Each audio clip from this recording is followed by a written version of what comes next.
A boy and his stepmother fear for their safety after an eerie creature resembling the boy's recently deceased father visits them. Hey, what's going on, Flix Talkers? Welcome back to another movie review. Here to talk to you guys about Daddy's Head, which is a Shudder original, and it is coming out to stream on Shudder on October 11th, 2024. Now, big shouts out to Shudder for allowing me to watch this one early so I can review it for the awesome cinephile community, especially in the month of October as we are getting into spooky season, guys. We've got a couple of cool releases that have dropped already on streamer, and I'm here to let you guys know in my non-spoiler review if you guys should check this one out or not. Now, a quick note, if you guys do plan to watch Daddy's Head, I would recommend do not watch the trailer. I think the less you know, the better. I did not watch a trailer, but I feel like with the lack of things that are happening in this movie, there are a lot of things that are happening in this movie, maybe not necessarily horror related. I would try to avoid any spoilers so you guys get more creeped out about what could possibly happen. And once again, it's just better to be excited. We're introduced to Isaac and his stepmother, Laura, who tragically find out that her husband, Isaac's dad, was involved in an extreme fatal accident. After that, we're dealing with the mourning period, we're dealing with the funeral, we're dealing with Isaac really trying to cope.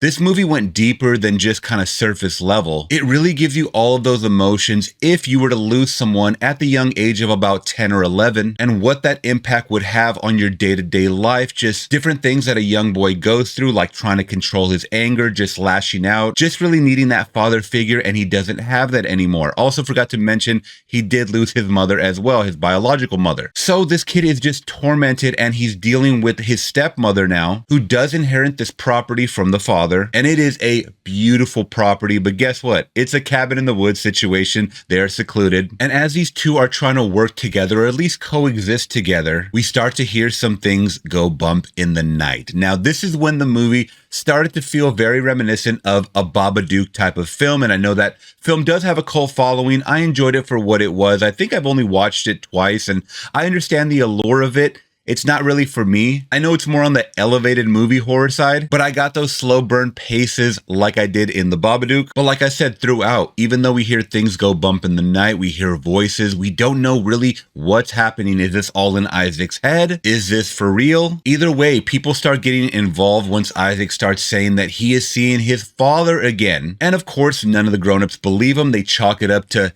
he is in the mourning period once again, and if he continues to outburst like this, he may need some psychiatric help. Now, a huge part of this is the atmospheric horror that we get thrown into. Once again, we're in a cabin in the woods situation. We do spend some time in the woods, and these shots just to invoke loneliness and just isolation are really there. So kudos to the cinematographer, because even though, once again, this movie is a slow burn, I felt scared. I did not want to be anywhere near any woods anytime soon. And there are day shots and there are night shots and there are close-up of a lot of woodsy area. Once again, very rural, but that's the most terrifying, at least for me. Like I said, even though this movie is literal with seeing this creature that does resemble Isaac's father, at least the face, I think this movie goes deeper. I think it's dealing with the loss of a parent, a lot of childhood trauma. And if you guys are into subject nature like that, something that's a little deeper, once again, elevated horror, I think you guys are going to like Daddy's Head. But if you guys plan on going into it, watching it as a full-on creature feature, because don't get me wrong, in this third act, and I knew it was going to be in the third act, we get the final reveal of what this creature is.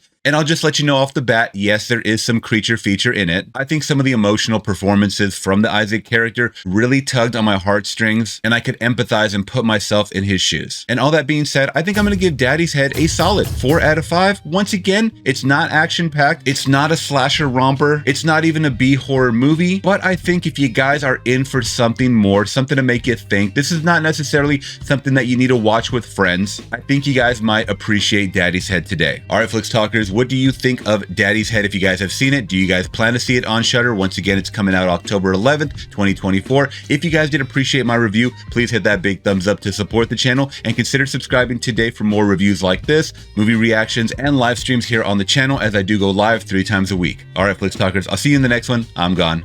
Peace.